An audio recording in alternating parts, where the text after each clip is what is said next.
2026 ವಿವಿಧ ವೃತ್ತಿಪರ ಕೋರ್ಸುಗಳಿಗೆ ನಾವು CET ರ್ಯಾಂಕ್ ಆಧರಿಸಿ ನಾವು ಈಗಾಗಲೇ ಮಾಕ್ ರಿಸಲ್ಟ್ ಬಿಟ್ಟಿದ್ವಿ. ಸಾಕಷ್ಟು ವಿದ್ಯಾರ್ಥಿಗಳು ತಮ್ಮ ಒಂದು ಲಕ್ಕನ್ನು ಚೆಕ್ ಮಾಡ್ಕೊಂಡು ಯಾವುದು ಮಿಸ್ ಆಗಿತ್ತು ಮೇಲೆ ಕೆಳಗೆ ಕಾಲೇಜ್ ಮಾಡಿದ್ರಿ. ಈಗಾಗಲೇ ಪ್ರಾವಿಷನಲ್ ರಿಸಲ್ಟನ್ನು ಪಬ್ಲಿಷ್ ಮಾಡಿದ್ವಿ. ತಾವು ಯಾರಾದರೂ ಆಕ್ಷೇಪಣೆಗಳೇನಾದರೂ ಇದ್ದರೆ, ತಾಂತ್ರಿಕವಾಗಿ ಏನಾದರೂ ಸಮಸ್ಯೆ ಆಗಿದ್ದರೆ ಕೊಡಿ ಅಂತ ಹೇಳಿದ್ವಿ. ತಾವು ಕೊಟ್ಟಂಥದ್ದನ್ನು ಪರಿಶೀಲನೆ ಮಾಡಿದ್ದೀವಿ. ಅದರ ಆಧಾರದ ಮೇಲೆ ಈಗ ಅಂತಿಮ ಫಲಿತಾಂಶವನ್ನು ನಾವು ಪ್ರಕಟಿಸಿದ್ದೀವಿ. ಇನ್ನು ಮೆಡಿಕಲ್, ಡೆಂಟಲ್, ಆಯುಷ್ ಕೌನ್ಸಿಲಿಂಗ್ ನಾವು ಶುರು ಮಾಡಿಲ್ಲ. ಅಂದರೆ ಪ್ರತಿ ವರ್ಷದಂತೆ ಕೌನ್ಸಿಲಿಂಗ್ ಜೊತೆ ಸೀಟನ್ನು ಹಾಕಿಲ್ಲ. ಕೆಲವು ಫಾರ್ಮಸಿ ಕೋರ್ಸ್ಗಳು ಸಹ ನಾವು ಸೀಟ್ ಮ್ಯಾಟ್ರಿಕ್ಸ್ ಬರಲಿಲ್ಲ, ಹಂಗಾಗಿ B ಮತ್ತು D ಹಾಕಲಿಲ್ಲ. ವಿದ್ಯಾರ್ಥಿಗಳು 2-3 ಕೆಟಗರಿಯ ವಿದ್ಯಾರ್ಥಿಗಳು ಈಗ ನಮ್ಮ ಕೌನ್ಸಿಲಿಂಗಲ್ಲಿ ತಾವು ಭಾಗವಹಿಸಿದ್ದೀರಾ. ಕೆಲವರು ಮೆಡಿಕಲ್ಲು, ಡೆಂಟಲ್ಲು, ಆಯುಷು ನೋಡಿ ನಂತರ ನಾವು ಏನು ಮಾಡಬೇಕು ಅಂತ ತೀರ್ಮಾನ ಮಾಡೋರಿದ್ದೀರಾ. ಕೆಲವು ವಿದ್ಯಾರ್ಥಿಗಳು ಕೇವಲ ನಂದು ಇಂಜಿನಿಯರಿಂಗ್ದಿತ್ತು, ವೆಟರ್ನರಿದಿತ್ತು, ಅಗ್ರಿಕಲ್ಚರ್ದಿತ್ತು, ನನಗೆ ಮೆಡಿಕಲ್ಲಿಗೆ, ಡೆಂಟಲ್ಲಿಗೆ ಏನು ಸಂಬಂಧ ಇಲ್ಲ ಅನ್ನುವಂಥ ವಿದ್ಯಾರ್ಥಿಗಳು ನಮ್ಮ ಕೌನ್ಸಿಲಿಂಗಲ್ಲಿ ಇದ್ದೀರಾ. ಬಹುತೇಕ ನಮ್ಮಲ್ಲಿ 1,000 ಕೋರ್ ಬ್ರಾಂಚಿಂದು ಇಂಜಿನಿಯರಿಂಗ್ ಸೀಟ್ಗಳು ಮೇ ಬಿ ಆಪ್ಷನ್ ಎಂಟ್ರಿ ತಾವು ಯಾರೂ ಮಾಡಿಲ್ಲ ಅನ್ನೋ ಕಾರಣಕ್ಕೆ ಅಲಾಟ್ ಆಗಿಲ್ಲ. ಉಳಿದಂತೆ ಬಹುತೇಕ ಸೀಟ್ಗಳು ಅಲಾಟ್ ಆಗಿದೆ. ನಾವೇನು ಆಫರ್ ಮಾಡಿದ್ವಿ ಅಷ್ಟು ಅಲಾಟ್ ಆಗಿದೆ. ಈಗೇನಪ್ಪ ಮಾಡಬೇಕು? ನಾನು 10 ದಿವಸ ನಿಮಗೆ ಸಮಯ ಕೊಡ್ತಾಯಿದ್ದೀನಿ. 10 ದಿವಸ 24 ಜುಲೈ 2026 5:30 ತನಕ ನಾನೀಗ ಫೈನಲ್ ರಿಸಲ್ಟನ್ನು ಪಬ್ಲಿಷ್ ಮಾಡಿ ನಿಮಗೆ ಸಮಯ ಕೊಡ್ತಾಯಿದ್ದೀನಿ. ಯಾರೆಲ್ಲ ನಮ್ಮ ಕೌನ್ಸಿಲಿಂಗಲ್ಲಿ ಭಾಗವಹಿಸಿದ್ದೀರಾ, ಕೆಲವರಿಗೆ ಸೀಟು ಸಿಕ್ಕಿರುವಂಥವ್ರು ಏನಿದ್ದೀರಾ, ತಮಗೆ ನಾನು ಹೇಳ್ತೀನಿ ಏನು ಮಾಡಬೇಕು ನೀವು ಫಲಿತಾಂಶದ ನಂತರ. ಇದು ಮೊದಲ ಸುತ್ತಿನ ಫಲಿತಾಂಶ ಇದೆ. ಜೊತೆಗೆ ಈ ಹಿಂದೆ ಏನಾಗ್ತಾ ಇತ್ತು, ನಮಗೆ 2ನೇ ರೌಂಡಲ್ಲಿ ವಿಶೇಷ ಕೋಟದಲ್ಲಿ ರಿಸರ್ವ್ ಆಗಿರುವಂತಹ ಸೀಟ್ಗಳನ್ನ ನಾವು ಕನ್ವರ್ಟ್ ಮಾಡ್ತಿದ್ವಿ. ಈ ಬಾರಿ ನಾವು ಸರ್ಕಾರದಲ್ಲಿ ಆರಂಭದಿಂದನೂ ಇದು ಚರ್ಚೆ ಮಾಡಿ ಮೊದಲ ಸುತ್ತಿನಲ್ಲೇ ನಾವು ಕನ್ವರ್ಟ್ ಮಾಡಿದ್ವಿ. ಸ್ಪೋರ್ಟ್ಸಿಗೆ ಸಂಬಂಧಪಟ್ಟಂಥದ್ದು ರಿವೈಸ್ಡ್ ಲಿಸ್ಟ್ ಆಗಿದ್ದಕ್ಕೋಸ್ಕರ ನಾವು ಸ್ಪೋರ್ಟ್ಸನ್ನು ಮಾತ್ರ ತೆಗೆದಿಟ್ಟಿದ್ದೀವಿ. ಉಳಿದಂತಹ ಎಲ್ಲ ಕೆಟಗರಿಯ ಎಲ್ಲ ವಿಶೇಷ ಕೆಟಗರಿ ಸೀಟ್ಗಳನ್ನ ಉಳಿದ್ರೆ ಫಸ್ಟು ಅಲಾಟ್ ಮಾಡುವಾಗ ಮ್ಯಾಕ್ಸಿಮಮ್ಮು ಏನು ವಿಶೇಷ ಕೆಟಗರಿ ವಿದ್ಯಾರ್ಥಿಗಳಿದ್ದಾರೆ ಅವ್ರುಗಳಿಗೆ ಹಂಚಿಕೆ ಮಾಡಲಾಗುತ್ತೆ. ಮಾಡಿ ಸಹ ಇನ್ನೂ ಏನಾದರೂ ಸೀಟ್ ಉಳಿತು ಅಂತಂದರೆ ಅದನ್ನು ನಾವು ಕನ್ವರ್ಟ್ ಮಾಡಿ ಅಲಾಟ್ ಮಾಡಿದ್ವಿ. ಓಕೆ, ಇದು ನಮ್ಮ ಒಂದು ಫಲಿತಾಂಶ ಪ್ರಕಟ ಆಗಿರೋ ಹಿನ್ನೆಲೆ ನಾನು ನಿಮಗೆ ಹೇಳಿದ್ದೀನಿ. ಈಗ ನಾನು ಹೇಳ್ತೀನಿ ಸೀಟು ಸಿಕ್ಕಿರುವಂತಹ ವಿದ್ಯಾರ್ಥಿಗಳು ಏನಪ್ಪ ಮಾಡಬೇಕು ನೋಡಿ. ನಮ್ಮ ನಾಳೆಯಿಂದ ನಿಮಗೆ ಫಲಿತಾಂಶ ಆದಮೇಲೆ 4 ಚಾಯ್ಸ್ಗಳು ನಿಮ್ಮ ಲಾಗಿನ್ನಲ್ಲಿ ಹೋದರೆ 4 ಚಾಯ್ಸ್ಗಳು ಡಿಸ್ಪ್ಲೇ ಆಗುತ್ತೆ. Choice 1, choice 2, choice 3, choice 4. Choice 1 ಏನಪ್ಪ? ಚಾಯ್ಸ್ 1 ಅಂದರೆ ನಾವು ಬ್ರೋಷರಲ್ಲಿ ಡಿಟೇಲಾಗಿ ನಾನು ಬರೆದಿದ್ದೀನಿ, ತಾವು ಓದಿರ್ತೀರ. ಯಾರು ಓದಿಲ್ಲ, ವಿಡಿಯೋ ನೋಡ್ತಾ ಇದ್ದೀರಾ, ತಮಗೆ ಅನುಕೂಲ ಆಗಲಿ ಅಂತ ನಾನು ಇನ್ನೊಂದು ಸರಿ ಹೇಳ್ತೀನಿ. ಈ ಕೌನ್ಸಿಲಿಂಗಲ್ಲಿ ತಾವು ಯಾವುದೋ ಒಂದು ಕಾಲೇಜನ್ನು ಆಪ್ಷನ್ ಫಸ್ಟ್ ಎಂಟ್ರಿ ಮಾಡಿದ್ರಿ. ಅಂದರೆ ನೀವು ಮೆಡಿಕಲ್ ಆಸ್ಪಿರೆಂಟ್ ಅಲ್ಲ, ಇಂಜಿನಿಯರಿಂಗ್ ಆಸ್ಪಿರೆಂಟ್ ಇದ್ದೀರಾ. ಯಾವುದೋ ಟಾಪ್ ಕಾಲೇಜಲ್ಲಿ ಟಾಪ್ ಬ್ರ್ಯಾಂಚ್ದು ನಿಮ್ಮ ಆಯ್ಕೆ ಇತ್ತು. ತಾವು ಚಾಯ್ಸ್ ಆಪ್ಷನ್ ಫಸ್ಟ್ ಎಂಟ್ರಿ ಮಾಡಿದ್ರಿ, ತಮ್ಗೆ ಅದೇ ಸೀಟ್ ಸಿಕ್ಕಿದೆ. ನಿಮ್ಮದು 2ನೇ ವಿಚಾರನೇ ಇಲ್ಲ. ದಯಮಾಡಿ ತಾವು ಚಾಯ್ಸ್ 1 ಹಾಕಿ ಚಲನ್ ಡೌನ್ಲೋಡ್ ಮಾಡ್ಕೊಳ್ಳಿ, ಅಥವಾ ಆನ್ಲೈನು ಸೌಲಭ್ಯಗಳು ಏನಾದರೂ ಇದ್ದರೆ ತಮ್ಮ ಅಕೌಂಟಲ್ಲಿ ಆನ್ಲೈನ್ ಮೂಲಕ ಹಣ ಟ್ರಾನ್ಸ್ಫರ್ ಮಾಡಿ. ನಂತರ ಸೀಟ್ ಕನ್ಫರ್ಮೇಷನ್ ಸ್ಲಿಪ್ ಅಂತ ಡೌನ್ಲೋಡ್ ಆಗುತ್ತೆ, ಅದು ಡೌನ್ಲೋಡ್ ಮಾಡ್ಕೊಳ್ಳಿ. ಅದರಲ್ಲಿ ಏನೇನು ಡಾಕ್ಯುಮೆಂಟನ್ನು ಕಾಲೇಜಿಗೆ ತಗೊಂಡು ಹೋಗಬೇಕು ಅಂತೇಳಿರುತ್ತೆ, ಅದನ್ನು ತಗೊಂಡು ಕಾಲೇಜಿಗೆ ಹೋಗಿ ಅಡ್ಮಿಷನ್ ಆಗಿ. ಕಾಲೇಜಲ್ಲಿ ಅಡ್ಮಿಷನ್ ಆಗಕ್ಕೆ ಹೋದಾಗ ನೀವು ಅಪ್ಲಿಕೇಶನ್ ಹಾಕುವಂಥ ಸಂದರ್ಭದಲ್ಲಿ ಇದ್ದಂಥ ಫೋಟೋ, ಪರೀಕ್ಷೆ ಬರೆದಂಥದ್ದು ಫೋಟೋ ಆಧಾರದ ಮೇಲೆ ನಿಮ್ಮದು ಕಾಲೇಜಲ್ಲಿ ಪ್ರಿನ್ಸಿಪಾಲ್ ಮುಂದ್ಗಡೆ ಲಾಗಿನ್ ಓಪನ್ ಆಗುತ್ತೆ. ಅಲ್ಲಿ ನಿಮಗೆ ಅಡ್ಮಿಷನ್ ಆರ್ಡ್ರು ಜನ್ರೇಟ್ ಆಗುತ್ತೆ. ಅಡ್ಮಿಷನ್ ಆರ್ಡ್ರು 2 ಕಾಪಿ ನಿಮಗೊಂದು ಕೊಡ್ತಾರೆ, ಕಾಲೇಜಲ್ಲಿ ಒಂದು ಇಟ್ಕೊಳ್ತಾರೆ. ನೀವೆಲ್ಲ ದಾಖಲೆಗಳನ್ನ ಅಲ್ಲಿ ಕೊಡ್ತೀರಾ, ಅಡ್ಮಿಷನ್ ಆಗ್ತೀರಾ. ಇನ್ನೊಂದು ಸರಿ ಹೇಳ್ತಾ ಇದ್ದೀನಿ, ನೀವು ಕೌನ್ಸಿಲಿಂಗ್ ಆಪ್ಷನ್ ಎಂಟ್ರಿ ಸಂದರ್ಭದಲ್ಲಿ ಆಪ್ಷನ್ 1 ಹಾಕಿದ್ದೀರಾ, ಅದೇ ನಿಮ್ಮ ಗುರಿ ಇತ್ತು, ನಿಮ್ಮ ಉದ್ದೇಶ ಇತ್ತು, ನಿಮ್ಮ 2ನೇ ವಿಚಾರ ಇರಲಿಲ್ಲ, ಆ ಕಾಲೇಜಿಗೆ ಹೋಗ್ಬೇಕಷ್ಟೇ. ಹೋಗಿ ಚಾಯ್ಸ್ 1 ಹಾಕಿ ದುಡ್ಡು ಕಟ್ಟಿ ಸೀಟ್ ಕನ್ಫರ್ಮೇಷನ್ ಸ್ಲಿಪ್ ತಗೊಳ್ಳಿ, 24ನೇ ತಾರೀಕು ಒಳಗಡೆ ಕಾಲೇಜಿಗೆ ಹೋಗಿ ಅಡ್ಮಿಷನ್ ಆರ್ಡರ್ ಅಲ್ಲಿ ಡೌನ್ಲೋಡ್ ಮಾಡ್ಕೊಳ್ಳಿ. ನಿಮ್ಮ ಫೋಟೋ ಮುಖ ತೋರಿಸಿದ್ರೆ ಎಕ್ಸಾಮ್ ಬರೆದಿರೋದು ಮತ್ತು ನೀವು ಅರ್ಜಿ ಹಾಕಿರೋ ಎರಡೂ ಫೋಟೋ ಮೇಲೆ ಮ್ಯಾಚ್ ಮಾಡಿ ಅಲ್ಲಿ ಅಡ್ಮಿಷನ್ ಆರ್ಡ್ರು ಡೌನ್ಲೋಡ್ ಆಗುತ್ತೆ. ನಿಮ್ಮ PUC ಮಾರ್ಕ್ಸ್ ಏನಿರುತ್ತೆ ಅಲ್ಲಿ ಎಂಟ್ರಿ ಮಾಡ್ತಾರೆ. ನೀವು ನಮ್ಮಲ್ಲಿ ಇರೋ ಮಾರ್ಕ್ಸ್ ಅದು ಟ್ಯಾಲಿ ಆಗಿರೋದು ನೋಡಿ ನಿಮಗೆ ಅಡ್ಮಿಷನ್ ಕೊಡ್ತಾರೆ. ನೀವು ದುಡ್ಡನ್ನು ನಮಗೆ ಕಟ್ಟಿರ್ತೀರ, ಕಾಲೇಜಲ್ಲಿ ಏನೂ ಕಟ್ಟೋದಿರಲ್ಲ. ಇಂಜಿನಿಯರಿಂಗ್ ಆಯಿತು ಅಂತಂದರೆ ನೀವು ಸ್ಕಿಲ್ ಲ್ಯಾಬ್ ಫೀಸ್ ಅಂತ ಕೆಲವು ಕಾಲೇಜು VTU ವೆಬ್ಸೈಟಲ್ಲಿ ಯಾವ್ಯಾವ ಕಾಲೇಜಲ್ಲಿ ಎಷ್ಟೆಷ್ಟು ಸ್ಕಿಲ್ ಲ್ಯಾಬ್ ಫೀಸನ್ನು ಮಾತ್ರ ತಗೊಳ್ಬೇಕು ಅಂತನ್ನುವಂಥದ್ದಿದೆ. ಅದನ್ನು ತಾವು ನೋಡ್ಕೊಳ್ಳಿ, ಅಷ್ಟು ಮಾತ್ರ ಅಲ್ಲಿ ಕಟ್ಟೋದಿರುತ್ತೆ. ಹಾಸ್ಟೆಲ್ಲು ಅದೆಲ್ಲ ಆಪ್ಷನಲ್ಲಿರುತ್ತೆ, ಅದು ನಿಮಗೆ ಬಿಟ್ಟಂಥದ್ದು. ಕಾಲೇಜು ನಿಮಗೆ ಪ್ರಾಚಾರ್ಯರು ಪ್ರಾಂಶುಪಾಲರು ಏನಿದ್ದಾರೆ ಅವ್ರು ನಿಮಗೆ ಕ್ಲಿಯರಾಗಿ ಎಕ್ಸ್ಪ್ಲೈನ್ ಮಾಡ್ತಾರೆ. ಇದು ಇಂಜಿನಿಯರಿಂಗಿಗೆ. ಅದೇ ರೀತಿ ಯಾವುದೋ ಒಬ್ಬ ವಿದ್ಯಾರ್ಥಿ ವೆಟರ್ನರಿ ಫಸ್ಟ್ ಆಪ್ಷನ್ ಎಂಟ್ರಿ ಮಾಡಿದ್ದಾನೆ, ವೆಟರ್ನರಿ ಸಿಗುತ್ತೆ, ಚಾಯ್ಸ್ 1 ಹಾಕಿ ದುಡ್ಡು ಕಟ್ಟಿ ಕಾಲೇಜಿಗೆ ಹೋಗಿ. ಅದೇ ರೀತಿ ಎಲ್ಲ ಕೋರ್ಸ್ಗಳಿಗೆ ಆಗುತ್ತೆ. ಕೋರ್ಸ್ ಫೀಸ್ ಏನು ನಿಗದಿ ಆಗಿರುತ್ತೆ ಅದನ್ನು ಮಾತ್ರ ನೀವು ನಮಗೇ ಕಟ್ಟಿರ್ತೀರ. ಕೋರ್ಸ್ ಫೀಸನ್ನು ಮತ್ತೆ ಕಾಲೇಜಲ್ಲಿ ನಿಮಗೆ ತಗೊಳಲ್ಲ. ನೀವು ಅಲ್ಲಿ ಹೋದರೆ ನಿಮ್ಮ ಫೋಟೋ ಆಧರಿಸಿ ಅಡ್ಮಿಷನ್ ಆರ್ಡ್ರು ಡೌನ್ಲೋಡ್ ಮಾಡಿ ನಿಮ್ಮ ಮೂಲ ದಾಖಲೆಗಳನ್ನ ಅವರು ತೆಗೆದುಕೊಂಡು ನಿಮಗೆ ಅಡ್ಮಿಷನ್ ಕೊಡ್ತಾರೆ. ಕೆಲವು ವಿದ್ಯಾರ್ಥಿಗಳು ಮೆಡಿಕಲ್ ಆಸ್ಪಿರೆಂಟ್ ಇದ್ದೀರಾ, ಈಗ ಮೆಡಿಕಲ್ಸ್ ಮುಂದೊಂದಿನ ರ್ಯಾಂಕ್ ಚೆನ್ನಾಗಿ ಬರದೆ ನನಗೆ ಮೆಡಿಕಲ್ ಸೀಟ್ ಸಿಕ್ಕಿಲ್ಲ ಅಂತಂದರೆ ನಾನು ವೆಟರ್ನರಿಗೋ ಅಗ್ರಿಕಲ್ಚರಿಗೋ ಇಂಜಿನಿಯರಿಂಗೋ ಹೋಗಬೇಕು ಅಂತ ನಿಮ್ಮ ತಲೆ ಒಳಗಡೆ ಇದೆ. ನಿಮಗೀಗ ಯಾವುದೋ ಒಂದು ಸಿಕ್ಕಿದೆ, ಅದು ಆಪ್ಷನ್ ಒಂದೇ ಹಾಕಿದ್ದೇನೆ ಸಿಕ್ಕಿರ್ಬೋದು ನಿಮಗೆ. ಆದರೆ ನಿಮ್ಮದು ಪ್ರಿಯಾರಿಟಿ ಇಂಜಿನಿಯರಿಂಗ್ ಅಲ್ಲ, ವೆಟರ್ನರಿ ಅಲ್ಲ, ನಿಮ್ಮ ಪ್ರಿಯಾರಿಟಿ ಬಂದು ಮೆಡಿಕಲ್ ಇದೆ. ದಯಮಾಡಿ ನಿಮಗೆ ಹೇಳುವಂಥದ್ದು, ನೀವು ಚಾಯ್ಸ್ 1 ಹಾಕಬೇಡಿ, ನೀವು ಚಾಯ್ಸ್ 2 ಹಾಕಿ. ಚಾಯ್ಸ್ 2 ಅಂತಂದ್ರೇನು?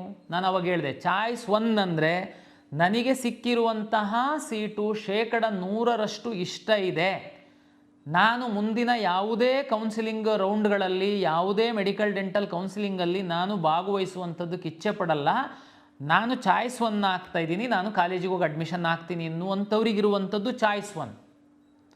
ಚಾಯ್ಸ್ 2 ಅಂತಂದರೆ ಈಗ ಸಿಕ್ಕಿರುವಂತಹ ಸೀಟನ್ನು ನಾನು ಹೋಲ್ಡ್ ಮಾಡ್ತೀನಿ, ಈ ಸೀಟು ನನಗೆ ಬೇಕು, ಆದರೆ ಮುಂದಿನ ರೌಂಡಿಗೆ ನಾನು ಭಾಗವಹಿಸ್ತೀನಿ, ಅಲ್ಲಿ ಇದಕ್ಕಿಂತ ಉತ್ತಮವಾಗಿರುವಂತಹ ಸೀಟು ನನಗೆ ಸಿಕ್ಕುವಂತಹ ಸಾಧ್ಯತೆ ಇರ್ಬೋದು, ಇಲ್ಲ ಸಿಗಬಹುದು, ನಾನು ವೆಯ್ಟ್ ಮಾಡ್ತೀನಿ.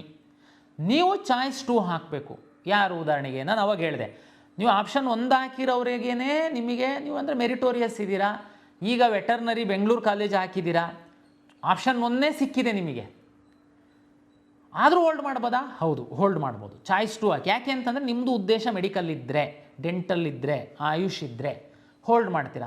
ಸರ್ ಹೆಂಗೆ ವರ್ಕ್ ಆಗುತ್ತೆ ನೆಕ್ಸ್ಟು ನೋಡಿ, ನೆಕ್ಸ್ಟ್ ರೌಂಡಲ್ಲಿ ನಾನು ಮೆಡಿಕಲ್ ಸೀಟು ಮ್ಯಾಟ್ರಿಕ್ಸನ್ನು ನಾನು ತಗೊಂಡಾಗ ಮೆಡಿಕಲ್ ಎಲ್ಲ ಕಾಲೇಜ್ಗಳನ್ನ ನೀವು ಚಾಯ್ಸ್ 2 ಹಾಕಿದರೆ ಆ ಸೀಟಂತೂ ನಿಮಗೆ ಕನ್ಫರ್ಮ್ ಇರುತ್ತೆ.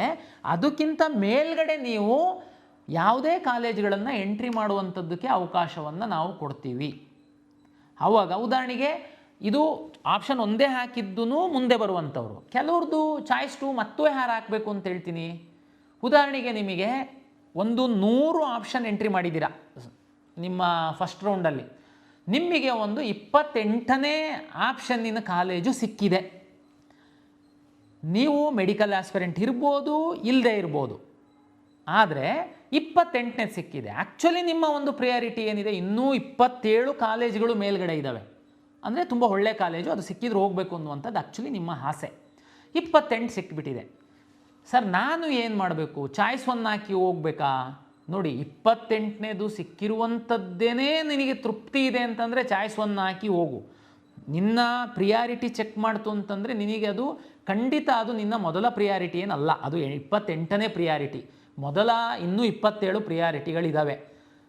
ನನಗೆ ನಿಮಗೆ ರಿಕ್ವೆಸ್ಟ್ ಏನಂತಂದರೆ, ನೀವು ವೆಯ್ಟ್ ಮಾಡುವಂಥದ್ದು ಒಳ್ಳೆಯದು. ಅಂದರೆ ನೀವು ಸಹ ಚಾಯ್ಸ್ 2 ಹಾಕ್ಬೋದು. ಏನು ಚಾಯ್ಸ್ 2? 28ಕ್ಕೆ ನಿಮಗೆ ಸಿಕ್ಕಿರುವಂಥ ಕಾಲೇಜ್ ಏನಿದೆ ಅದು ನಿಮಗೆ ಫಿಕ್ಸ್. 28 ನಿಮಗೋಸ್ಕರ ರಿಸರ್ವ್ ಆಯಿತು. ಕೆಳಗಡೆ ಇರೋ ಎಲ್ಲ ನಿಮ್ಮ ಖಾತೆನಲ್ಲಿರುವಂಥದ್ದೆಲ್ಲ ಡಿಲೀಟ್ ಆಗಿ ಹೋಗುತ್ತೆ. 28 ನಿಮಗೆ ಹೋಲ್ಡ್ ಆಗಿದೆ. 1ರಿಂದ 27 ಮೇಲ್ಗಡೆ ಇರುವಂಥ ಬ್ರಾಂಚಸ್ಸು ಕಾಲೇಜಸ್ಸು ಇರುತ್ತೆ. ನೀವು ನೆಕ್ಸ್ಟ್ ಸೆಕೆಂಡ್ ರೌಂಡಿಗೆ ಬರ್ಬೋದು. ಸೆಕೆಂಡ್ ರೌಂಡಲ್ಲಿ 1ರಿಂದ 27 ಕಾಲೇಜ್ಗಳೇನಿದೆ ಅದನ್ನು ರೀಅರೇಂಜ್ ಮಾಡ್ಬೋದು, ಡಿಲೀಟ್ ಮಾಡ್ಬೋದು. ಒಂದು ವೇಳೆ ನಿಮಗೆ ಮೆಡಿಕಲ್ ರ್ಯಾಂಕ್ ಇತ್ತು ಅಂತಂದರೆ ಮೆಡಿಕಲ್ ಡೆಂಟಲ್ ಆಯುಷ್ ಸೀಟ್ಗಳನ್ನ ತಗೊಂಡು ಬಂದು ಅಲ್ಲಿ ಹಾಕ್ಬೋದು. ಫಾರ್ಮಾ ಡಿ ಮತ್ತು ಬಿ ಫಾರ್ಮಸಿಗೆ ಸಂಬಂಧಪಟ್ಟಿದ್ದ ಸೀಟ್ ಮ್ಯಾಟ್ರಿಕ್ಸ್ ಯಾವುದಾದ್ರೂ ಬಂತು ಅಂದರೆ ಅದನ್ನು ತಗೊಂಡು ಬಂದು ಮೇಲ್ಗಡೆ ಹಾಕ್ಬೋದು. ಸೆಕೆಂಡ್ ರೌಂಡನ್ನು ನಾನು ರಿಸಲ್ಟನ್ನು ರನ್ ಮಾಡಿದಾಗ ನಿಮಗೆ 28 ಏನು ಸಿಕ್ಕಿದೆ ಅಲ್ವಾ ಸೀಟು, ಈಗ ಹೋಲ್ಡ್ ಮಾಡಿದ್ದೀರಾ ಫಸ್ಟ್ ರೌಂಡಲ್ಲಿ ಚಾಯ್ಸ್ 2 ಹಾಕಿ, ಆ ಸೀಟು ನಿಮಗೆ ಖಾತ್ರಿಯಾಗಿರುತ್ತೆ. ಸೆಕೆಂಡ್ ರೌಂಡಲ್ಲಿ ರಿಸಲ್ಟ್ ರನ್ ಮಾಡುವಂತಹ ಸಂದರ್ಭದಲ್ಲಿ ನೀವು 1ರಿಂದ 27 ಕಾಲೇಜಲ್ಲಿ ಕೆಲವು ಡಿಲೀಟ್ ಮಾಡಿರ್ಬೋದು, ಇಲ್ಲ ಹಾಗೇನೇ ಇಟ್ಟಿರ್ಬೋದು.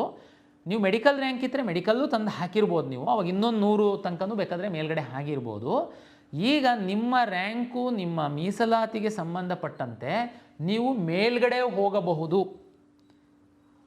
ಮೇಲ್ಗಡೆ ಅಂದರೆ 28 ನೀವು ಹೋಲ್ಡ್ ಮಾಡಿರೋ ಸೀಟ್ಗಿಂತ ಮೇಲ್ಗಡೆ ನಿಮ್ಮ ಆಪ್ಷನ್ಗಳು ಏನು ಹಾಕಿರ್ತೀರಾ ಅಲ್ಲಿಗೆ ನೀವು ಶಿಫ್ಟ್ ಆಗುವಂತಹ ಸಾಧ್ಯತೆಗಳಿರುತ್ತೆ. ನಿಮ್ಮ ರ್ಯಾಂಕು ಚೆನ್ನಾಗಿದ್ದು ಅಲ್ಲಿ ಸೀಟ್ಗಳು ಅವೈಲಬಲ್ ಇತ್ತು ಅಂತಂದಾಗ ಆವಾಗ ಈ 28 ನೀವೇನು ಫಸ್ಟ್ ರೌಂಡಲ್ಲಿ ಹೋಲ್ಡ್ ಮಾಡಿದ್ರಿ ಅಲ್ವಾ, ಆ ಸೀಟು ಆಟೋಮೆಟಿಕ್ಕಾಗಿ ನಿಮ್ಮಿಂದ ಹೋಗಿ ಬೇರೆಯವರಿಗೆ ಅಲಾಟ್ ಆಗುತ್ತೆ. ಕಳೆದ ವರ್ಷ ನಾನು ವಿದ್ಯಾರ್ಥಿಗಳಿಗೆ ನೋಡಿದ್ದೀನಿ, ಹೋಲ್ಡ್ ಮಾಡಿದ್ದೀರಾ, ಆಮೇಲೆ ನೆಕ್ಸ್ಟು ಅದೇ ಸೀಟ್ ಕೆಲವರಿಗೆ ಸಿಕ್ಕಿದೆ, ಅದೇನು ಮಾಡಲಿಕ್ಕಾಗಲ್ಲ, ನಿಮ್ಮದು ಅಂದರೆ ಇಂಪ್ರೂವ್ ಆಗಿಲ್ಲ ಅಂತ. ಕೆಲವರಿಗೆ ಮೇಲ್ಗಡೆ ಸೀಟ್ ಸಿಕ್ಬಿಟ್ಟಿದೆ. ಆವಾಗ ನಮ್ಮ ಹತ್ರ ಬರೋದು, ಇಲ್ಲ ನನಗೆ ಅದು ಹಳೇದೇ ಸೀಟ್ ಬೇಕು, ಮೇಲ್ಗಡೆ ಸೀಟ್ ಚೆನ್ನಾಗಿಲ್ಲ ಅಂದರೆ ಹಾಕಿದ್ದವ್ರು ಯಾರು? ನೀವೇ ಹಾಕಿರ್ತೀರ. ಅದಕ್ಕೇ ನೀವು ಚೆನ್ನಾಗಿರೋದನ್ನು ಇಟ್ಕೊಳ್ಳೋದಕ್ಕೆ ಅವಕಾಶ ಇದೆ, ಚೆನ್ನಾಗಿಲ್ಲದನ್ನ ಡಿಲೀಟ್ ಮಾಡೋದಕ್ಕೆ ಅವಕಾಶ ಇದೆ, ಬೇಕಾದರೆ ತಾವು ಮಾಡಿ. ಆದರೆ ಸೆಕೆಂಡ್ ರೌಂಡಲ್ಲಿ ಒಂದು ವೇಳೆ ನಿಮ್ಮ ಲಾಗಿನ್ನಲ್ಲಿ ನೀವು ಹೋಲ್ಡ್ ಮಾಡಿರೋ ಸೀಟ್ಗಿಂತ ಮೇಲ್ಗಡೆ ಸೀಟ್ ಏನಾದರೂ ಸಿಕ್ಕಿದರೆ ಆಟೋಮೆಟಿಕ್ಕಾಗಿ ಈ ಸೀಟು ನಿಮ್ಮಿಂದ ತಪ್ಪಿ ಹೋಗುತ್ತೆ, ಬೇರೆಯವರಿಗೆ ಅಲರ್ಟ್ ಆಗುತ್ತೆ. ಫಲಿತಾಂಶ ಪ್ರಕಟ ಆದಮೇಲೆ ವಾಪಸ್ ಬಂದು ನನಗೆ ಆ ಸೀಟ್ ಬೇಕು ಅಂದರೆ ಸಿಗಲ್ಲ. ಇದು ಚಾಯ್ಸ್ 2ದವರಿಗೆ. ಚಾಯ್ಸ್ 2 ಏನು ಅಂತಂತ ಹೇಳಿದರೆ ಅರ್ಥ ಆಗಿದೆ. ಚಾಯ್ಸ್ 3 4 ಚಾಯ್ಸ್ ಅಂತ ಹೇಳಿದ್ದೀನಿ, 1 ಹೇಳಿದ್ದೀನಿ, 2 ಹೇಳಿದ್ದೀನಿ. ಚಾಯ್ಸ್ 3 ಅಂತಂದರೆ ನೀವು 100 ಆಪ್ಷನ್ ಎಂಟ್ರಿ ಮಾಡಿದ್ದೀರಾ, ಈಗ ನಿಮಗೆ 90ನೇದೊಂದು ಕಾಲೇಜ್ ಅಲಾಟ್ ಆಗಿದೆ. ಆ ಕಾಲೇಜ್ ನಿಮಗೆ ಇಷ್ಟ ಇಲ್ಲ, ಹೋಲ್ಡ್ ಮಾಡಿ ಇಟ್ಕೊಂಡು ನಾನು ಏನು ಮಾಡಬೇಕಾಗಿಲ್ಲ. ಯಾಕೆಂದರೆ ಹೋಲ್ಡ್ ಮಾಡಿರೋದು ಹೆಂಗಿರುತ್ತೆ ಅಂತಂದರೆ ನಿಮಗೆ ಮೇಲ್ಗಡೆ ಅಪ್ಗ್ರೇಡ್ ಆಗಿಲ್ಲ ಅಂತಂದರೆ ಅದು ಫಿಕ್ಸ್ ಆಗಿಬಿಡುತ್ತೆ. ನಿಮಗೆ ಸೆಕೆಂಡ್ ರೌಂಡಲ್ಲಿ ನೀವು ಹೋಗಲೇಬೇಕಾಗುತ್ತೆ ಕಾಲೇಜಿಗೆ. ಆದರೆ ಆ ಕಾಲೇಜೇ ನಿಮಗೆ ಇಷ್ಟ ಇಲ್ಲ, ನೀವು ಹಾಕ್ಬಿಟ್ಟಿದ್ರೆ ಅಲಾಟ್ ಆಗಿದೆ. ಅಂಥ ಸಂದರ್ಭದಲ್ಲಿ ನೀವು ಆವಾಗ ಚಾಯ್ಸ್ 2 ಹಾಕಿ ಹೋಲ್ಡ್ ಮಾಡಿದಾಗ ಏನಾಗುತ್ತೆ, ನಾನು ಅವಾಗ ಹೇಳಿದೆ ಅಲ್ಲ, 28ನೇ ಕಾಲೇಜ್ ಅಲಾಟ್ ಆಗಿದ್ದು ನೀವು ಅದನ್ನು ಹೋಲ್ಡ್ ಮಾಡಿದಾಗ 29ರಿಂದ ಇರೋದೆಲ್ಲ ನಿಮ್ಮ ಲಾಗಿನಿಂದ ಡಿಲೀಟ್ ಆಗಿ ಹೋಗ್ಬಿಡುತ್ತೆ. ಮೇಲಿಂದ ಇರುವಂಥದ್ದು ಮಾತ್ರ 27ರ ತನಕ ಇರುತ್ತೆ. ಬಟ್ ಚಾಯ್ಸ್ 3 ಹಾಕಿದರೆ ನಾನು ಈಗ ಹೇಳ್ದಂಗೆ 100 ಆಪ್ಷನ್ ಎಂಟ್ರಿ ಮಾಡಿದ್ದೀರಾ, ನಿಮಗೆ 98ನೇ ಕಾಲೇಜ್ ಅಲಾಟ್ ಆಗಿದೆ. ಈಗ ನೀವು ಅಕಸ್ಮಾತು 98ನೇ ಕಾಲೇಜು ತುಂಬ ಚೆನ್ನಾಗಿಲ್ಲ, ನಿಮಗೆ ಇಷ್ಟನೇ ಇಲ್ಲ, ಏನೋ ಹಾಕುವಾಗ ಹಾಕ್ಬಿಟ್ಟಿದೆ, ಸಿಕ್ಕಿದೆ, ನಾನು ಹೋಲ್ಡ್ ಮಾಡಿ ನಮ್ಮ ಗ್ರಾಚಾರಕ್ಕೆ ಏನಾದ್ರು ನೆಕ್ಸ್ಟ್ ರೌಂಡಲ್ಲಿ ಅದೇ ಸಿಕ್ಬಿಡ್ತು ಅಂತಂದರೆ ಕಷ್ಟ ಆಗುತ್ತೆ ಅಂತ ನಿಮ್ಮ ತಲೆ ಒಳಗಡೆ ಇದ್ದರೆ ಚಾಯ್ಸ್ 3 ಹಾಕಿ. ಚಾಯ್ಸ್ 3 ಅಂದರೆ ನಿಮಗೆ ಸಿಕ್ಕಿರುವಂತಹ 98ನೇ ಸೀರಿಯಲ್ ನಂಬರಿನ ಕಾಲೇಜು ನಿಮ್ಮ ಲಾಗಿನ್ನಿಂದ ಡಿಲೀಟ್ ಆಗಿ ಹೋಗುತ್ತೆ. 100 ಆಪ್ಷನ್ನಲ್ಲಿ 98 ಸಿಕ್ಕಿತ್ತು, ಚಾಯ್ಸ್ 3 ಹಾಕಿದ್ದೀರಾ, ಅದು ಡಿಲೀಟ್ ಆಗಿ ಹೋಗಿದೆ. ಇನ್ನು ನಿಮ್ಮ ಲಾಗಿನ್ ಒಳಗಡೆ 99 ಕಾಲೇಜು ಉಳಿಯುತ್ತೆ. ಸೆಕೆಂಡ್ ರೌಂಡಿಗೆ ಬಂದಾಗ ಈ 99 ಕಾಲೇಜಲ್ಲಿ ನೀವು ಮೇಲೆ ಕೆಳಗೆ ಮಾಡ್ಬೋದು, ಡಿಲೀಟ್ ಮಾಡ್ಬೋದು. ನಿಮ್ಮ ಮೆಡಿಕಲ್ ರ್ಯಾಂಕ್ ಇದ್ದರೆ ನೀಟ್ ರ್ಯಾಂಕ್ ಆಧರಿಸಿ ಅಲಾಟ್ ಮಾಡುವಂಥ ಸೀಟ್ಗಳನ್ನ ಸಹ ನೀವು ತಂದು ಹಾಕ್ಬೋದು. ಇದು ಚಾಯ್ಸ್ 3. ಚಾಯ್ಸ್ 4 ಅಂತ ಒಂದಿದೆ. ನೀವು ಒಂದು 100 ಆಪ್ಷನ್ ಎಂಟ್ರಿ ಮಾಡಿದ್ದೀರಾ, ನಿಮಗೆ ಯಾವುದೋ ಒಂದು 50-60 ಯಾವುದೋ ಒಂದು ಕಾಲೇಜ್ ಸಿಕ್ಕಿದೆ. ಆದರೆ ಈ ನಮ್ಮ ಕೌನ್ಸಿಲಿಂಗ್ ನಡೆಯುವ ಮಧ್ಯದಲ್ಲಿ ತಾವು ಲಾಂಗ್ ಟರ್ಮಿಗೆ ಹೋಗಿ ಕೂತಿದ್ದೀರಾ. ಈ ಕೌನ್ಸಿಲಿಂಗ್ ನಡೆಯುವ ಮಧ್ಯದಲ್ಲಿ ನಿಮ್ಮ ಮನೆಯವ್ರು ತಗೊಂಡು ನಿಮ್ಮ ಮ್ಯಾನೇಜ್ಮೆಂಟಿಗೆ ಅಡ್ಮಿಷನ್ಸ್ ಮಾಡಿದ್ದಾರೆ. ನಮ್ಮ ಕೌನ್ಸಿಲಿಂಗ್ ನಿಮಗೆ ಅಗತ್ಯ ಇಲ್ಲ. ಚಾಯ್ಸ್ 4 ಅಂದರೆ ನಾನು ಕೌನ್ಸಿಲಿಂಗಿಂದ ಎಕ್ಸಿಟ್ ಆಗ್ತೀನಿ, ನಾನು ಮುಂದುವರ್ಸಲ್ಲ ಕೌನ್ಸಿಲಿಂಗು ಅಂತ ಚಾಯ್ಸ್ 4 ಹಾಕಿದರೆ ನೀವು ಹೊರಗಡೆ ಹೋಗ್ತೀರಾ. ಈಗ ನಾನು ಏನು ಸೀಟ್ ಅಲಾಟ್ ಮಾಡಿದ್ದೀನಿ ಎಲ್ಲ ಕೋರ್ಸ್ಗಳಲ್ಲಿ, ನಾನು 24ನೇ ತಾರೀಕು ಸಂಜೆ 5:30 ತನಕ ನೀವು ಈ ಎಲ್ಲ 1 ಹಾಕಿ ಅಥವಾ 2 ಹಾಕಿ 3 ಹಾಕಿ 4 ಹಾಕಿ ನಿಮ್ಮ ಮನೆಯವ್ರ ಜೊತೆ ಕುತ್ಕೊಂಡು ಚರ್ಚೆ ಮಾಡಿ ನೀವು ಚಾಯ್ಸ್ ಹಾಕಿ ಅಂತ ನಾನು ಹೇಳ್ತಾ ಇದ್ದೀನಿ. ಕೆಲವು ವಿದ್ಯಾರ್ಥಿಗಳು ಯಾವುದೂ ಚಾಯ್ಸ್ ಹಾಕಲ್ಲ, ಅವರಿಗೆಲ್ಲರಿಗೆ ನಾವು ಆಟೋಮೆಟಿಕ್ಕಾಗಿ ಚಾಯ್ಸ್ 4 ಮಾಡ್ತೀವಿ, ಅವರೆಲ್ಲರನ್ನೂ ಹೊರಗಡೆ ಹಾಕ್ತೀವಿ. ಓಕೆ, ಇದು ಚಾಯ್ಸ್ 1, 2, 3, 4ಗೆ ಸಂಬಂಧಪಟ್ಟಂತೆ ಹಿಂದಿನ ಒಂದು ನಮ್ಮ ಅನುಭವದ ಮೇಲೆ ವಿದ್ಯಾರ್ಥಿಗಳ ಹಿತದೃಷ್ಟಿಯಿಂದ ಕೆಲವು ಬದಲಾವಣೆಗಳನ್ನು ನಾವು ಮಾಡಿದ್ದೀವಿ. ಈ ಚಾಯ್ಸಿಗೆ ಸಂಬಂಧಪಟ್ಟಂತೆ ಏನಾಗ್ತಿತ್ತು ಏನು ಮಾಡ್ತಿತ್ತು ಅಂತ ಸಂಕ್ಷಿಪ್ತವಾಗಿ ಹೇಳೋದಾದರೆ, ಕೆಲವು ವಿದ್ಯಾರ್ಥಿಗಳು ಏನು ಮಾಡ್ತೀರಾ, ಚಾಯ್ಸ್ 2 ಹಾಕ್ಬಿಡ್ತೀರಾ, ಲಾಕ್ ಆಗಿಬಿಡುತ್ತೆ. ಆಮೇಲೆ ಮನೆಯವ್ರ ಹತ್ರ ಫ್ರೆಂಡ್ಸ್ ಹತ್ರ ಮಾತಾಡುವಾಗ ಇಲ್ಲ ಅದು ಚೆನ್ನಾಗಿದೆ ಕಾಲೇಜು, ಚಾಯ್ಸ್ 1 ಹಾಕೋಗಿ ಅಡ್ಮಿಷನ್ ಆಗಬೇಕು ಅಂತ ಆಗಲ್ಲ. ಸಬ್ಮಿಟ್ ಮಾಡಿದ ಮೇಲೆ ಚಾಯ್ಸ್ 3 ಹಾಕ್ತೀರಾ. ಆಮೇಲೆ ಯಾರೋ ಹೇಳ್ತಾರೆ, ಅದು ಯಾಕೆ ಚಾಯ್ಸ್ 3 ಹಾಕಿದೆ, ಆ ಕಾಲೇಜ್ ಚೆನ್ನಾಗಿತ್ತು, ನೀನು ಹೋಲ್ಡ್ ಮಾಡಿ ಹೋಗಬೇಕಾಗಿತ್ತು, ನೀನು ಚಾಯ್ಸ್ 2 ಹಾಕಬೇಕಾಗಿತ್ತು ಅಂತ ಸಬ್ಮಿಟ್ ಮಾಡಿದರೆ ಆಗಲ್ಲ. ಚಾಯ್ಸ್ 4 ಹಾಕಿ ಎಕ್ಸಿಟ್ ಆಗಿರ್ತೀರಾ. ಆಮೇಲೆ ಮನಸ್ಸು ಚೇಂಜ್ ಆಗುತ್ತೆ, ಇಲ್ಲ ನಾನು ಕೌನ್ಸಿಲಿಂಗಲ್ಲಿ ಭಾಗವಹಿಸಬೇಕು, ಚಾಯ್ಸ್ 3ನೋ 2ನೋ ಹಾಕಬೇಕು ಅಂತ ಅನಿಸುತ್ತೆ. ಇದಕ್ಕೆ ಅವಕಾಶಗಳಿರಲಿಲ್ಲ.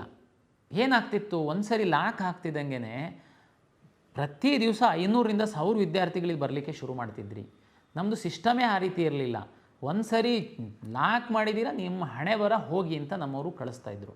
ಈ ಸರಿ ಚಾಯ್ಸ್ 1 ಹಾಕಿ, ಇವತ್ತು ಚಾಯ್ಸ್ 1 ಹಾಕ್ತೀರಾ, ಚಲನ್ ಡೌನ್ಲೋಡ್ ಮಾಡ್ತೀರಾ, ದುಡ್ಡು ಇನ್ನೂ ಕಟ್ಟಿಲ್ಲ, ಮನ್ಸು ಚೇಂಜ್ ಆಗುತ್ತೆ ನಿಮ್ಮದು. ಮತ್ತೆ ಲಾಗಿನ್ ಆಗಿ ಚಾಯ್ಸ್ 2 ಹಾಕಿ, ಚಾಯ್ಸ್ 2 ಹಾಕಿದ್ದೀರಾ, ಮನೇಲಿದ್ದೀರಾ. 2 ದಿನ ಆದಮೇಲೆ ನಿಮ್ಮ ಮನೇಲಿ ಹೇಳ್ತಾರೆ, ಇಲ್ಲ ನೀನು ಕಾಲೇಜಿಗೆ ಹೋಗಿ ಅಡ್ಮಿಷನ್ ಆಗಿಬಿಡು, ಅದೇ ಚೆನ್ನಾಗಿದೆಯಂತೆ ಅಂತ. ಆದರೆ ಚಾಯ್ಸ್ 2 ಹಾಕ್ಬಿಟ್ಟಿದ್ದೀರಾ, ನಾನು ಹೋಲ್ಡ್ ಮಾಡಿ ನಾನು ನೆಕ್ಸ್ಟ್ ರೌಂಡಿಗೆ ಬರ್ತೀನಿ ಅಂತ ಹಾಕಿದ್ದೀರಾ. ಬಟ್ 2 ದಿನ ಆದಮೇಲೆ ನಿಮ್ಮ ಮನಸ್ಸು ಚೇಂಜ್ ಆಗುತ್ತೆ, ಇಲ್ಲ ನಾನು ಚಾಯ್ಸ್ 1 ಹಾಕಿ ಕಾಲೇಜಿಗೆ ಹೋಗ್ತೀನಿ ಅಂತ. ಮತ್ತೆ ಲಾಗಿನ್ ಆಗಿ ಚಾಯ್ಸ್ 1 ಹಾಕಿ ದುಡ್ಡು ಕಟ್ಟಿ ಕಾಲೇಜಿಗೆ ಹೋಗಿ. ಚಾಯ್ಸ್ 4 ಹಾಕಿ ಹೊರಗಡೆ ಹೋಗ್ತೀರಾ, ಇಲ್ಲ ಕೌನ್ಸಿಲಿಂಗಲ್ಲಿ ಮುಂದುವರಿಬೇಕು ಅಂತ ಇಷ್ಟಪಡ್ತೀರಾ. 2 ದಿನ ಆದಮೇಲೆ 3 ದಿನ ಆದಮೇಲೆ ಮತ್ತೆ ಲಾಗಿನ್ ಆಗಿ ಯಾವುದು ಚಾಯ್ಸು 3 ಹಾಕ್ತೀರಾ 2 ಹಾಕ್ತೀರಾ ಮಾಡ್ಕೊಳ್ಳಿ. ಚಾಯ್ಸ್ 3 ಹಾಕಿರ್ತೀರಾ, ಮನಸ್ಸು ಚೇಂಜ್ ಆಗುತ್ತೆ, ಬನ್ನಿ. ಹಾಗಾಗಿ ಇದು ನಿಮಗೆ ಫ್ರೀ ಬಿಟ್ಟಿದ್ದೀವಿ. ನಿಮ್ಮ ಲಾಗಿನ್ನಲ್ಲಿ ಮುಖ ತೋರಿಸಿ ಲಾಗಿನ್ ಆಗ್ತೀರಾ, ನೀವು ಚಾಯ್ಸನ್ನು ಆ ಕಡೆ ಈ ಕಡೆ ಮಾಡ್ಬೋದು. ಇದರಲ್ಲಿ ಒಂದು ಕಂಡೀಷನ್ ಏನಂದರೆ, ನಮ್ಮ ಕೊನೆ ದಿನ ಏನಿದೆ 24ನೇ ತಾರೀಕು 5:30, ಅದರೊಳಗಡೆ ನೀವೇನಾದರೂ ಮನಸ್ಸು ಚೇಂಜ್ ಆದರೆ 24ನೇ ತಾರೀಕು ನಮ್ಮದು ಫಸ್ಟ್ ರೌಂಡಿಂದ ಅಡ್ಮಿಷನ್ನು ಲಾಸ್ಟ್ ಆದಮೇಲೆ ನಿಮ್ಮ ಮನಸ್ಸು ಚೇಂಜ್ ಆದರೆ ನಾವು ನಿಮಗೆ ಹೆಲ್ಪ್ ಮಾಡೋದಕ್ಕಾಗಲ್ಲ. ದುಡ್ಡು ಕಟ್ಟಿ ಚಾಯ್ಸ್ 1 ಹಾಕ್ತೀರಾ, ಚಲನ್ ಡೌನ್ಲೋಡ್ ಮಾಡ್ಕೊಳ್ತೀರಾ, ದುಡ್ಡು ಕಟ್ತೀರಾ, ಆಮೇಲೆ ಮನಸ್ಸು ಚೇಂಜ್ ಆದರೂ ನಾನು ಹೆಲ್ಪ್ ಮಾಡೋಕ್ಕಾಗಲ್ಲ. ಚಾಯ್ಸ್ 1 ಹಾಕ್ತೀರಾ, ದುಡ್ಡು ಕಟ್ತೀರಾ, ಕಾಲೇಜಿಗೆ ಹೋಗಿ ಅಡ್ಮಿಷನ್ ಹಾಕ್ತೀರಾ, ಆಮೇಲೆ ನಿಮ್ಮ ಮನಸ್ಸು ಚೇಂಜ್ ಆದರೆ ನೀವು KEಗೆ ಬರಬೇಕು, ಅಧಿಕೃತವಾಗಿ ಫೈನ್ ಕಟ್ಟಬೇಕು, ಸೀಟ್ ಕ್ಯಾನ್ಸಲೇಷನ್ ಮಾಡ್ಕೊಳ್ಬೇಕು. ಇದು ಎಲ್ಲ ಪ್ರೊಸೀಜರು ನಮ್ಮ ಬ್ರೋಷರಲ್ಲಿದೆ, ದಯಮಾಡಿ ಓದಿ. ಇವರಿಗೆ ಮಾತ್ರ ನಾನು ಅನುಕೂಲ ಮಾಡಿಕೊಟ್ಟಿದ್ದೀನಿ. ಅಂದರೆ ನೀವು ಪದೇ ಪದೇ ನಮ್ಮ KE ಕಚೇರಿ ತನಕ ಬರಬೇಕು, ಅದು ಎಲ್ಲ ಹಲಿಬೇಕು, ಅರ್ಜಿ ಕೊಡಬೇಕು, ಅದು ಎಲ್ಲ ಆಗಬಾರ್ದು ಸಮಸ್ಯೆ ಅಂತ ನಾವು ಇದು ಮಾಡಿದ್ದೀವಿ. ನೀವು ಏನೇ ಡಿಸಿಷನ್ ತಗೊಳ್ಳುವಾಗ ಮತ್ತೆ ಮಾಡೋದಲ್ಲ, ಭಾಳ ವಿಚಾರ ಮಾಡಿ ನೀವು ಡಿಸಿಷನ್ ತಗೊಳ್ಳಿ.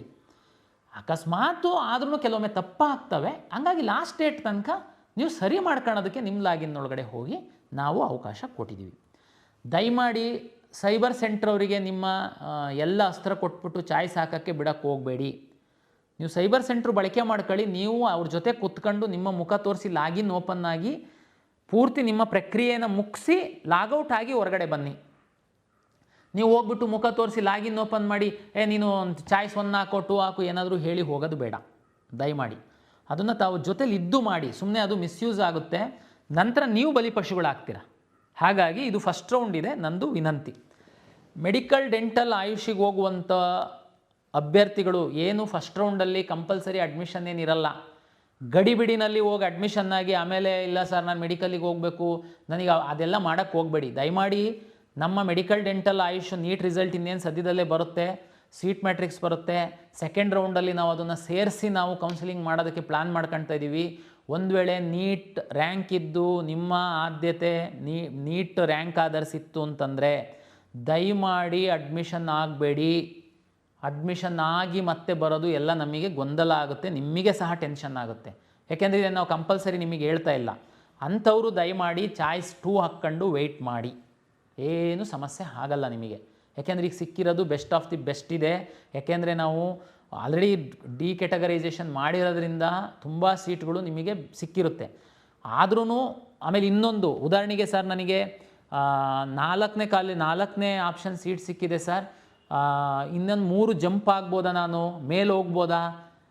ನನ್ನ ವೈಯಕ್ತಿಕವಾಗಿ ಹೇಳೋದಾದರೆ ನಿಮಗೆ ಆಗುವಂಥ ಸಾಧ್ಯತೆಯೇ ಜಾಸ್ತಿ ಇರುತ್ತೆ ಅಂತ ಹೇಳ್ತೀನಿ ನಾನು. ಯಾಕೆ ಅಂತ ಹೇಳ್ತೀನಿ, ಯಾಕೆಂದರೆ ಎಷ್ಟರ ಮಟ್ಟಕ್ಕೆ ಅನ್ನೋದು ಗೊತ್ತಿಲ್ಲ ನಾನು, ಬಟ್ ಅವಕಾಶಗಳು ಜಾಸ್ತಿ ಅಂತ ಅಷ್ಟೇ ಹೇಳ್ತೀನಿ ನಾನು.